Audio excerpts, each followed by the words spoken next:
Hey everyone, this is Louis7, and today I want to share some tips I have for the new legendary item system in the Lord of the Rings Online. After that, actually, the majority of this video is planned to be a community Q&A to directly answer some of your all's questions on the new system.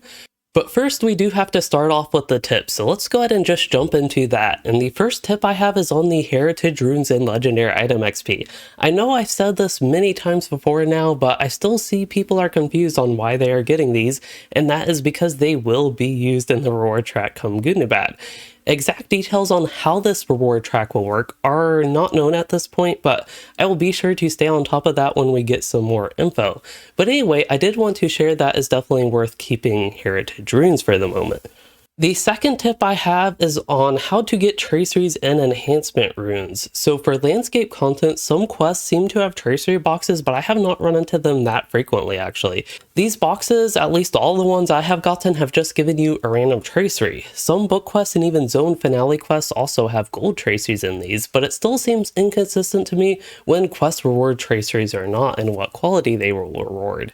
So a more consistent way and a way you can actually farm these traceries is to do group content. For the gold tracery, Midsummer tier 2 on the final boss will give each player a random gold tracery. If this still works in Gundabad, it may honestly be the best way to get your gold traceries, even if you do have to rely on RNG, but hopefully that won't be the case and we get even better ways in the actual expansion. An alternative to that, I will point out, could be Dunhoth, the final boss in the Gorthron wing, that Gauntman guy. That will also give you a gold tracery on tier 2, which, while a bit more difficult, could be faster than Midsummer, considering you have to go to the last boss of that 6-man. But anyway, I should also point out there are a couple other encounters outside of these two that can give gold traceries, but they seem to be a lot less efficient, such as the final boss in Barad Guldur tier 2 challenge mode. If you are farming specifically for traceries, I would definitely recommend sticking to these two I mentioned. But moving on, for non-gold traceries, and especially getting started just to outfit your allies in the first place with traceries, I highly recommend School and Library at the Mirrodane. Both of them are very easy to do, and they can give yellow to teal quality traceries, but mostly purple and teal. They also do have the potential to give you enhancement runes. So if I were to work on outfitting my character, I would actually just spam farm actually School and Library, and then use Midsummer to attempt to upgrade to gold traceries. In School, unless you are leveling a character or just otherwise interested, I do recommend skipping the mini boss as he only gives yellow quality loot, and the other two give purple and teal. So again, those are very efficient instances to get started and can even be soloable. Now moving on, we should talk about enhancement runes. These appear to be pretty common among instance chests as well. I personally have not found a source for gold runes though, and have not seen anybody else report on them at least yet, but I will also point out that it was said by a developer that enhancement runes would be a big part of the reward track as well, so maybe that is where a lot of the gold ones will be, or maybe they just haven't added them to the game even for lower level content yet. Moving on, the final note I have on this legendary items loot tip is that you have to run instances at the cap level for a given range to be able to get teal and gold traceries to drop. So for example, in the 121 to 130 range, you would have to run the instance at 130. For the 106 to 115 range, you would have to run at 115. This also does mean that a group of players below the level cap would either have to be way under-leveled to get the teal and gold traceries, or they would just have to go with only getting yellow and purple. Moving on, the third tip goes along with these LI loot tips, and it is that I think you should use your legendary item resources while you can, especially while leveling. This is because once you outlevel a given tracer enhancement rune level range, you just cannot use those items anymore. One exception I will point out would be traceries that are useless even if you have available slots. For example, my level 50 hunter got a couple traceries that provided basically zero benefit to my character, and while that did suck, what I decided to do was disenchant the traceries into ancient scripts instead of just slotting them. Moving on from the loot tips, finally, the fourth tip I have is about appraising LIs and the ancient scripts cap. Currently, ancient scripts have a 10,000 cap. While you can go over the cap by appraising LIs, this does put you in a position that you cannot disenchant traceries and earn more ancient scripts actually. Because of that, I recommend trying to stay below the cap while appraising your LIs, especially this way so you don't have your inventory flooded with non-disenchantable traceries.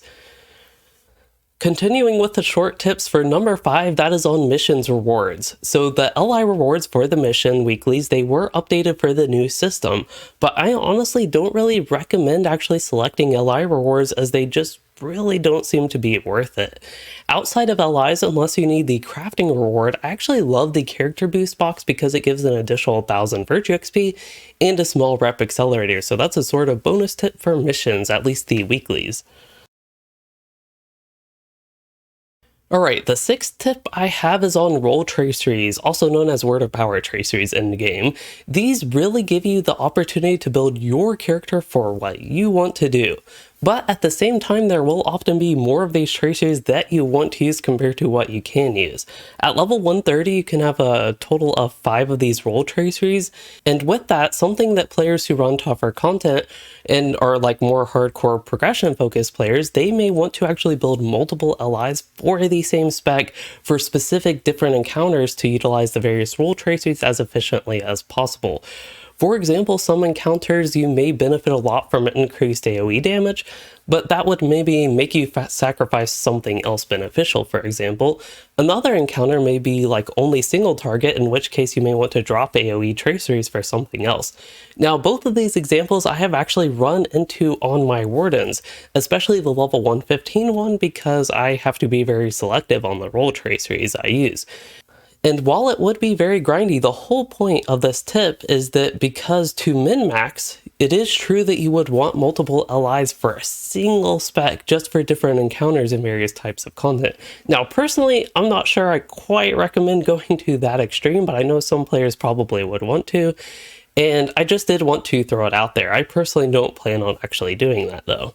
And now we can finally move on to my favorite number, and we have tip number 7 here, which is actually kind of the opposite of the last. But you can also efficiently build allies for multiple specs by strategizing how you slot your traceries. So I may expand on this idea in a future video, so let me know if you are interested, but the basic idea here is, for example, you can have only 3 allies for 2 specs instead of the usual 4 allies. So this requires you to use universal traceries on one of the allies, and then more spec-oriented traceries on the other allies for each spec. So that would be 2 spec-specific and then 1 universal ally. So an actual example here is my minstrel is able to get all the DPS traceries on a single weapon, and then I use the traceries that are useful for the other specs and roles on the songbook. So I end up with a DPS weapon and a universal songbook, and then I can just build a second weapon, a healing weapon, and have those 2 specs covered with just the 3 LIs. Now the compromise here is you may lose some benefit of role traceries. So for my minstrel, if I were to primarily heal, I would end up wanting to slot healing traceries on the songbook, and this would make my DPS spec less effective than it otherwise ideally would be because I would have DPS role traceries. Now I will point out this idea can apply to other classes as well, and perhaps even better for some other classes, but the minstrel is the only one I have personally gone through testing this out so far, so I did just want to share the one I have actually been through. Now, moving on to the final tip I have is that for a lot of situations, especially while leveling and for easier difficulty content, traceries actually don't matter all that much, at least compared to reforging your LI, because that covers the primary power of the LI with damage and healing components. While I would agree the game currently doesn't just give you enough traceries right now, that would be really nice, and especially like below the level cap is where this seems to be an issue, and outside group content, I will also say that I am not fretting about it all that much because content, especially again at lower levels, is already easy enough without using the new LI system, which is stronger than old LIs in almost every case. Alright, that does wrap it up for the assortment of tips I have on the new LI system, at least stuff that I have not covered in my guides yet. It is time to answer your questions about the system, so thank you to everybody who submitted these questions, and let's get to it. Alright, so this question is from Taihaku347, and they are a new player who just got their LIs, and they see a lot of quests still give LI experience, and yes, that was not removed because it will be a part of the reward track. But they are wondering if they are wasting a lot of potential resources by doing quests before Gundabad releases, and my immediate reaction is I do not think so, because you'll get tons of quests in Gundabad, and I don't think saving up a bunch of quests, especially lower level ones before the actual Gundabad expansion comes out, will be of any use to you. And I think it would actually be a waste of effort trying to save quests from doing them now to do them later when Gundabad comes out. So in short, I do agree on saving your heritage runes and would recommend going ahead and just completing quests as you normally do at this point. Especially considering when Gundabad comes out, you'll want to just jump straight to the Gundabad quests anyway. Now, one strategy you could employ is to save up a bunch of quest turn-ins, more specifically something like a bunch of mission turn-ins for when Gundabad comes out, because then you will get a huge burst of XP, and that would include LI XP. That could be a strategy if you really do want to prepare for Gundabad a little bit extra. It is something I'm actually thinking about doing on Louisden, but I also don't actually like leveling too fast, and that might get me to the cap a little bit quicker than I would want, but we will see. Now, moving on, we have Leah has a question about starting a new toon. So I think this question has a little misconception on how new legendary items progress. So the new LIs don't actually need item XP, and that does not affect the new LIs in any way. So the legendary items XP should not affect your progression. While it will be used in the Gundabad reward track, the game should give you enough traceries and the such that, especially while leveling, you should not have to do group content. Now, whether that's how it's implemented into the game right now is another question. And in my experience and from what I have seen from other players, the game doesn't actually give you enough traceries, especially at the very start. Like once you get to Moria and as soon as you get your allies, you don't really get enough stuff, and don't even get enough stuff to learn about the new system is perhaps a bigger issue I feel like I've run into. So I don't have any insight on if that aspect is being worked on, but I really do hope it is. Now, about that being a new design goal from the developers to make you grind out like specific content to improve your allies and therefore making it feel more special, I also don't believe that was a design goal when the producer Reninia talked about this somewhat recently. I think I remember him pointing out that running the content of the game, and he didn't seem to specify like instance content, quest content, but just playing the game should get you what you need. So it sounded to me like they did not actually want to pigeonhole you into specific content.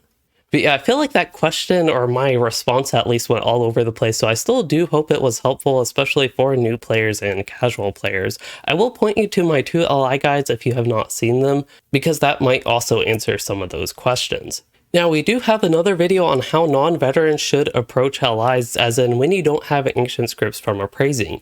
And actually, this video might have covered with some of its tips some ways to get the resources such as traceries and even ancient scripts from disenchanting traceries.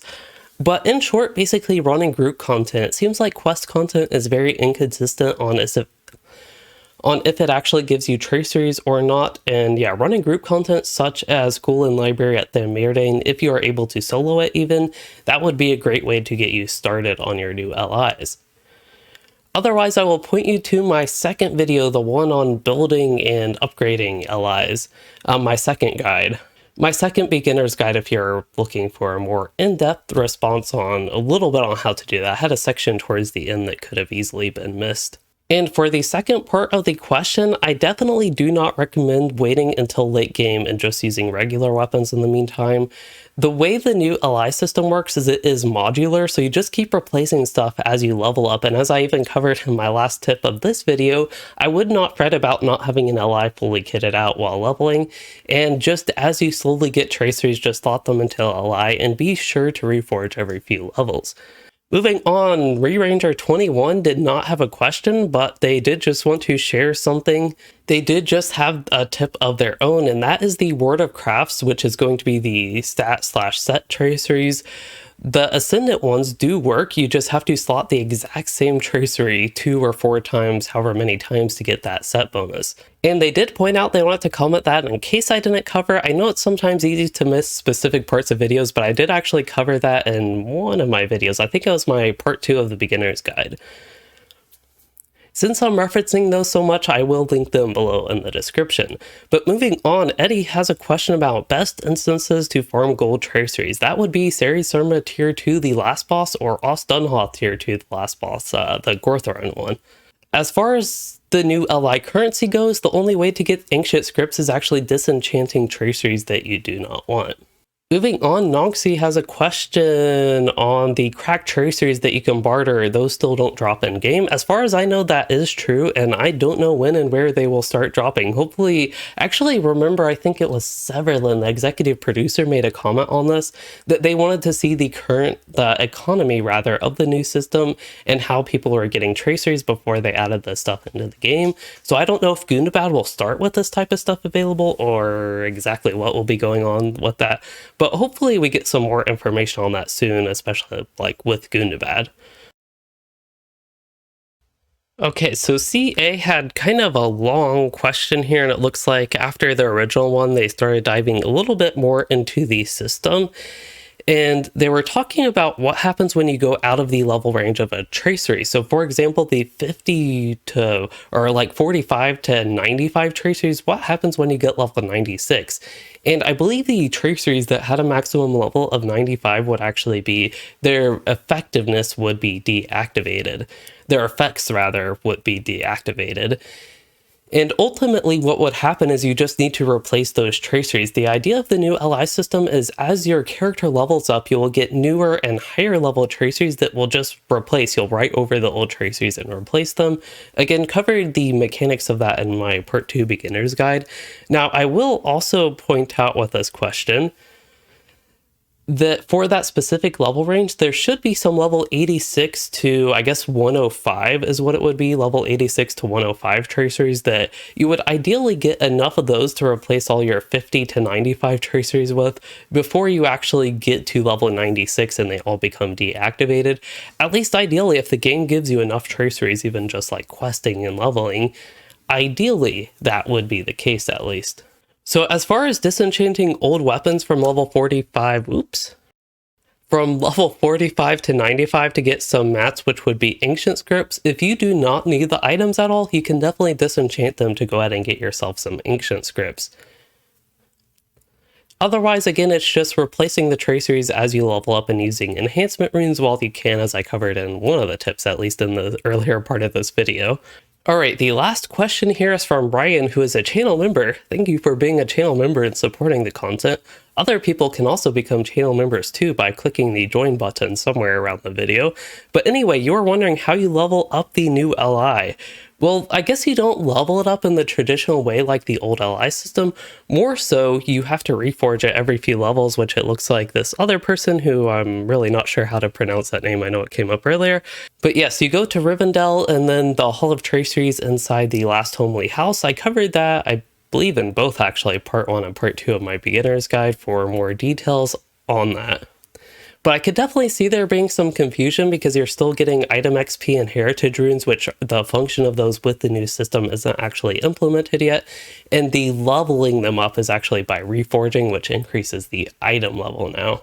And it really is true, that last sentence really is true, because there is no indication on a lot of this stuff how it actually works in the game.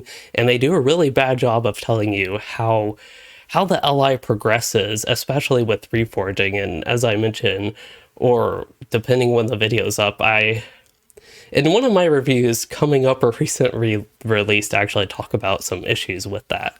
So look out for that if you are interested in more complaining, say, more feedback-oriented complaining. Alright, so that is all I have for the section. Again, thank you everyone who asked questions, and also please let me know if you all like the format and if you have any feedback or thoughts on it. I do plan to use that somewhat soon for an AMA/Q&A type video.